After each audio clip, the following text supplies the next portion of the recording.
Hi darlings, my name is Daniella and welcome back to my channel.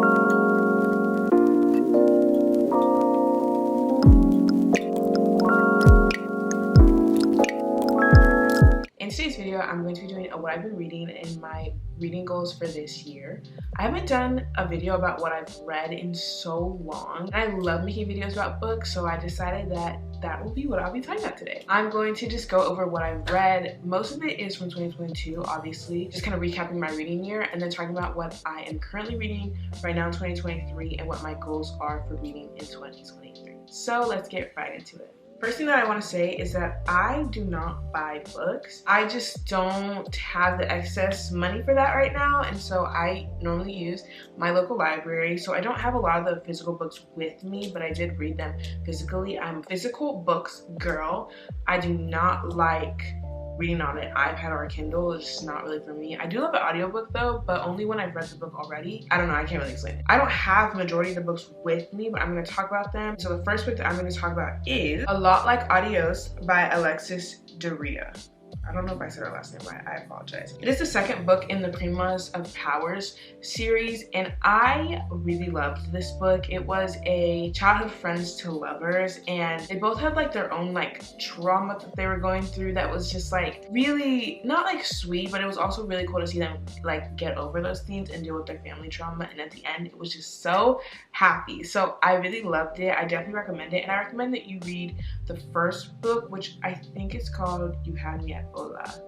I think that's what it's called. It's really good, and Alexis Duria is a really great author. The next book I read after that was The Seven Husbands of Evelyn Hugo by Taylor Jenkins Reid. I loved this book. Like, it was genuinely so good. It wasn't what I expected it to be about. I don't know what I thought it was going to be about, but it was not what I expected it to be. It was so interesting. I loved Evelyn. I loved Monique, I think was her name. And I think it just deserved all the hype. I am excited, but also like not super excited for the Netflix. I think they're doing a movie. I so wish that it was HBO Max doing it. It was a limited series because everyone on Twitter has been saying it. Like, it should have been an episode for each husband and then one episode for her girlfriend. I cannot remember her name right now. I'm so sorry. I am excited to see it on the screen though, because I could visualize everything, the old Hollywood glamour, the feuds, just everything about it is so interesting, and so I'm really excited. Reading the book was really fun. I read it over my spring break and I just had so much fun with it. It is such an interesting read. Like, it is not what you expect, and the twist at the end I was genuinely shocked by. There was so much stuff that went on in this book, but if you haven't read it, I definitely would recommend it because it is so much fun. The next book that I read was It Ends With Us by Colleen Hoover.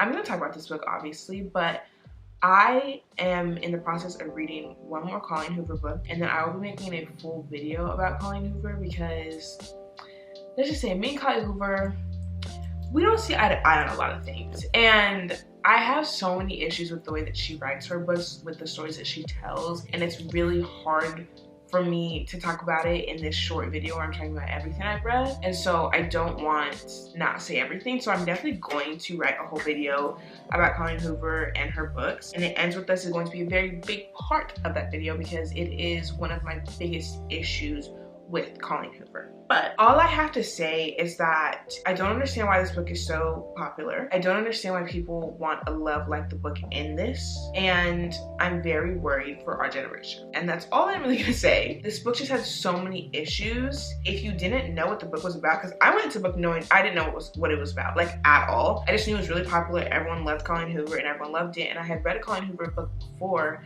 but I wasn't really a big fan of, and I was like, you know what, let me read this book. I think it's a bit more popular. Maybe I like it more. That did not happen. I hated this more than I hated November 9. There was just a lot of issues with this book. I don't want to spoil it, so like if you haven't read the book, you can read it and form your own opinions. If you have read the book, then you know what I'm talking about. I could see it coming from a mile away. And reading some people's other reviews, they didn't see it coming until it already happened. And that is what worries me. There will be a whole Colleen Hoover video where I discuss just her writing style, the story she tells, kind of my issues with them. I've seen a lot of people do that recently, and I really I love that people are doing that because people need to say more.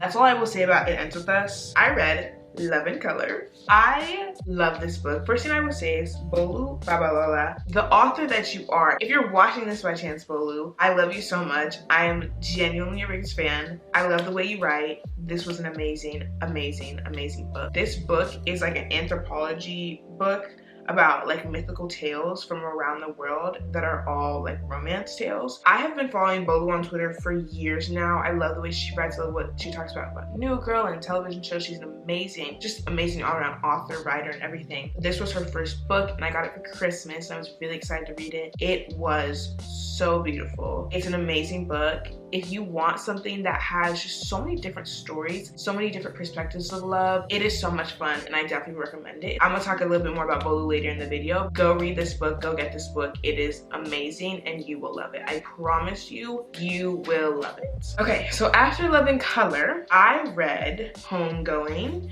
by Giazi. It is genuinely one of the best books I have ever read. It was amazing. I gave it 5 stars on Goodreads because I genuinely believe that it was perfect. This book should be required learning in the American education system. I'm not joking, I am so serious. It's basically about one family, the two sides of slavery and the transatlantic slave trade, and how one side of the family was enslaved and taken to America and the other side of the family was working with the slave traders to give slaves away but also being colonized in Africa. It is such an eye-opening book. It's such a beautiful book. I cannot explain how impactful it was for me. I think it's such an eye-opening book. It's such a beautifully well-written depiction of slavery and the effects that it had on not only African American people but African people within the continent. I cannot recommend this book enough. If you want to learn a bit more, if you want to just see a different perspective, read this book. It genuinely was hard to read at times, not in the way that made me feel seriously uncomfortable. It was just heartbreaking. Read this book. Giazi is